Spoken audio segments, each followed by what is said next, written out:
Emergency in room 14. Emergency in room 14. Yeah, you have a pulse? No. See, I continue the CPR. I'm just gonna update the team. Get the defibrillator, please. I also want Peppy. Arresto, so it's still like the kilo. It takes just seconds after the alarm sounds for the pediatric team to pour in. Are you okay? Do you need to cycle out? In the nation's largest children's hospital, one of its tiniest patients is in deep distress. Guys, see, I continue the CPR. I'm just gonna update the team. This is the ICU at SickKids.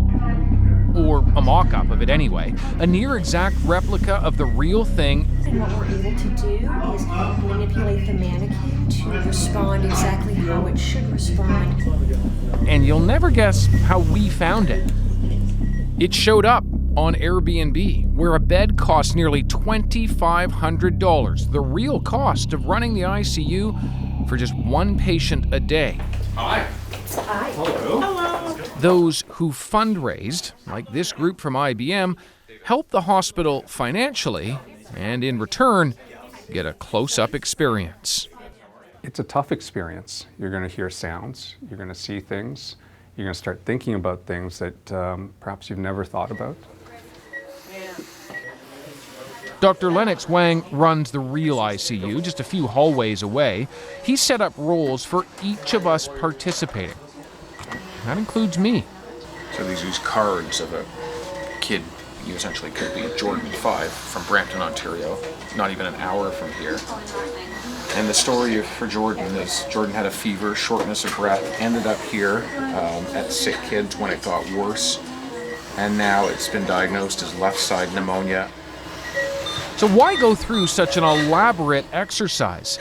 This is about change. The real ICU is just as cramped.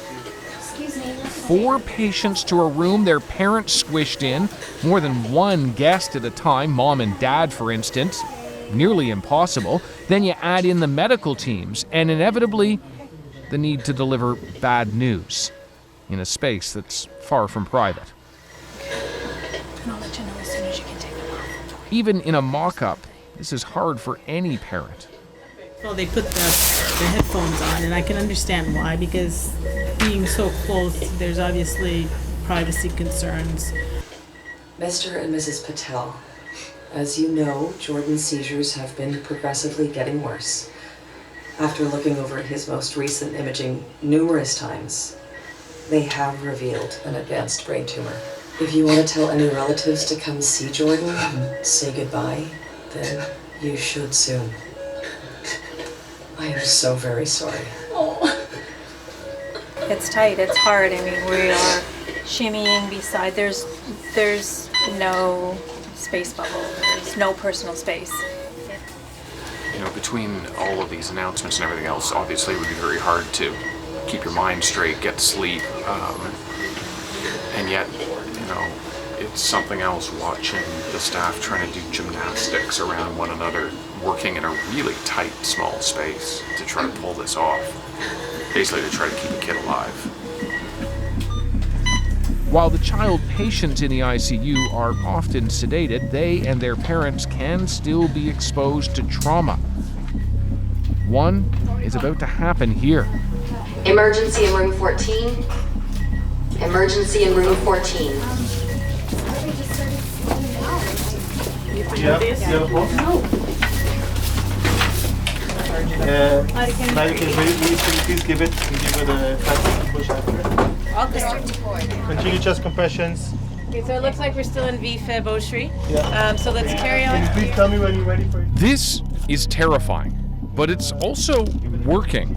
A realistic portrait that has helped drive a big jump in donations. Get going with that, okay? All part of the plans to build a new hospital, one with more privacy, and frankly, room for moms and dads to be there together. Can we do a blood pressure? Dr. Michael Alice-Moga knows just how emotionally draining this can be. What are some words that jump out to people about what you experienced tonight? Say intense. Intense. Say surprising, shocking. I don't know how people are not just tripping over everything, really. I'm just amazed. SickKids is a world-class institution. We deliver world-class care, but you don't realize that we're doing it in an environment that it's not even like it's neutral. It actually hurts us. It makes our job more difficult as opposed to helping us every single day. The aim is that will change. No one wants to be in the pediatric ICU. But if you have no choice, the hope is to make it more comfortable for patients, parents, and staff. David Common, CBC News, Toronto.